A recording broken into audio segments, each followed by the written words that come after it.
मामी څنګه چل دی او په ښه خیر دی څنګه چل ټیک ټاک دا څه کوئ پې تیل وباسي دې نه به تیل وباسئ دا خو به عام غوړو نه هم ډېر زیات ګران وي دا به سوچوئ تاسو ها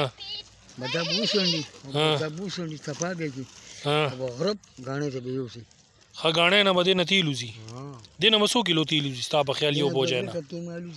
یو بوجی نه یو بوجی نه څو جیره به زما هغې نه دا به څو نه وي څونه کنال شل مرلې هم کرلي دي یعنې شل مرلې نه برابرېږي دا تقریبا 15 مرلې به وي 15 مرلو کې څو کانه تیل به وځي نو تا خو یې ټپکې به وځي که نه که نه آنی چاچا آنی آنی ښه ده والله شکر دی والله تپوس خو تاسو زموږ وکړئ چې موږ نوې کور ته رالو نه نه ولې نه دا خو زما مور خو تا ته ښه پته ګرځېدي هم نه شي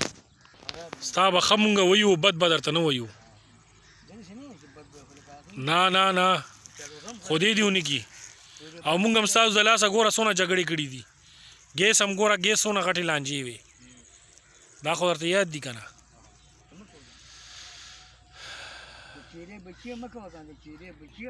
مامې دې ته پښتو کې کوم یو ګل وایي دا نرپرست ګلونه دي نرپرست نرپرست دې نه یعنې تیل بوځي که نه ډېر مفید تیل دي د هر یو کس هر یو شي دپاره علاج بلډ پریشر او شوګر دپاره ډېر فایدهناک تیل دي دا وګوره دا مامې کرلي دي زموږ مامې کرلي دي اوس به دا انشاءالله دې نه به تیل وباسي دا وګوره بوریانې لګیا دي ډکېږي دا نرپرست تیل ګلونه بورې ډکېږي او بیا به ترېنه تیل وځي که چا ده ګلونو باندې رالم که نه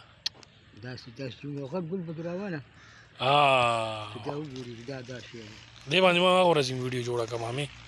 خو ډېر زبردست ګلونه دي دا ډېر ښایسته ښکاري دې نه به اوس تیل وباسي تم پکې رالې ښه زما خوږو وروڼو دا وګوره دا دې نه به تیل وباسي دا زموږ ملګري کرلي دي او ډېر زبردست بوټی دی بوټی څه دی ګل دی نرپرست دې تیلو کې دا فایده ده چې شوګر او بلډ پریشر او سکین بیماریانو کې دا ډېر په کار راځي دا زما دې ملګرو کرلي دي یو دا د قمر زمان ماما دی دا وګوره ډاکټر قمر زمان د ځمکو بوټو کرلو زمیندار د چرګو کلي مشهور زمیندار چرګو کلي بخشو پل 400 روډ دا وګورئ جی ډېر زبردست بوټي دي او ستاسو سلامه ده یار مخامخ شئ که نه اقبال خان زموږ د چرګو کلي خان بس زما خوږو وروڼو دا دونه ویډیو به مالې راځي چې دا ویډیو جوړه کړو او دا نرپرست بوټي کرلي دي دا د بوریانې ترنه ډکېږي لګیا دي او دلته تاسو وزټ کوئ نو راشي دي به درته طریقه کار هم وښیي د دې کرلو د دې کټ کولو د دې تخم د دې هر یو شي باندې به هم پوه کړي هغه مې جوړ هغه مې غشتي دي دا وګورئ زما خوږو وروڼو څنګه محنت دې کې کېږي لګیا دا وګوره بوری په کومه طریقه باندې تړلی کېږي ډېره خواري کېږي او دا تیل انسان دپاره ډېر مفیدناک تیل دي دا